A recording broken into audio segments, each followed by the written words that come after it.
Naitwa Anseti John Julius, natokea parokia ya Mtakatifu Remigius Kagunga. Yes, na hapa tulikuwa tuko kimichezo zaidi kati ya Viwawa wa Kagunga na Viwawa kutoka Kigoma. Awali ya yote tunapenda kumshukuru Mwenyezi Mungu. Tumeanza mchezo wetu salama tena kwa maombi. Na bila shaka tunamshukuru Mwenyezi Mungu. Tumemaliza mchezo wetu salama. Na Viwawa pia ni miongoni mwa wale vijana wanaojifunza mambo mbalimbali yale ambayo tulikuwa tuyafahamu. Kwa majina anaitwa Samuel Evaristi, ni Kiwawa kutokea parokia ya Kigoma. Leo tulikuwa hapa, nadhani tulikuwa kimichezo zaidi. Kwa hiyo tulikuwa na ndugu zetu wa parokia ya Kagunga. Namshukuru Mungu, mechi yetu imeanza salama na tumemaliza salama. Ya, ni sawa, ni kweli tumefunga goli 6-1. Lakini naaminiki kwamba katika kwenye mchezo kuna kufungwa na kufunga na kudraw. Ni moja ya mchezo, lakini tunaamini kwamba kwenye mapungufu tumeyaona, refa hajawabeba japo kwa mchezo unaweza kusema refa lazima ubebe kidogo ka nyumbani. Tunamshukuru Mungu. Tumeanza mchezo vizuri, tumemaliza salama. Kama unavyofahamu, mchezo na matokeo matatu: kufunga, kufungwa au kudraw. Tumejitahidi, tumepambana, lakini basi imetokea hivyo, tumefungwa. Lakini tutaenda kujiandaa, tutafanya maandalizi mazuri. Tuna uhakika watakapokuja Kigoma, basi tutawashia kipigo cha mbwa koko. Watatoka huko mbio na boti lao wakirudi Kagunga.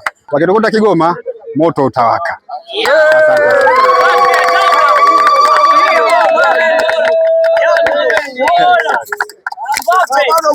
Naitwa Pidas Joshua Mbona, nikiwa kama kocha mkuu wa timu ya parokia ya Kagunga Mtakatifu Remigius.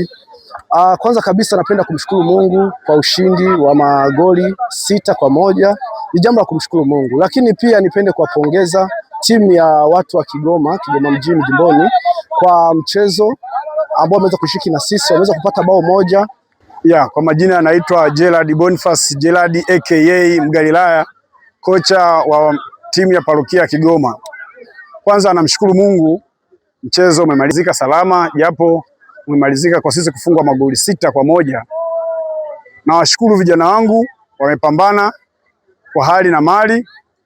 Sema tu kilichotugharimu, tumetugharimu kitu kimoja, kwa sababu sisi hatuna mazoezi, lakini tunaamini tutakaporudi nyumbani yale mapungufu tuliyoyafanya kwenye mchezo huu na vijana wenzetu wa Kagunga tutayarekebisha na tutafanya vizuri. Naamini vijana wangu tutakaporudi kwenye uwanja wa mazoezi huko nyumbani tutajipanga vizuri, na pale tutakapoalika tena vijana wenzetu wa Kagunga kuja kwetu, basi naomba tu waje wamejipanga. Hatutakubali tena kufunga goli 6. Na mtazamaji, kama uliweza kuwasikia makocha wa hizi timu zote mbili, umeweza kuona kwamba timu ya parokia Bikira Maria Mshindaji Jimbo Katoliki la Kigoma, kanisa kuu, imeweza kufungwa goli 6-1, na hilo goli moja likifungwa naye Laurent Makapo, likiwa ni goli la kufutia machozi. Lakini naamini kwamba hii michezo ni kwa ajili ya afya na pia ili kudumisha urafiki. Na nikiripoti kutoka hapa Kagunga mkoani Kigoma, mimi ni Theo Mwambasi Joy.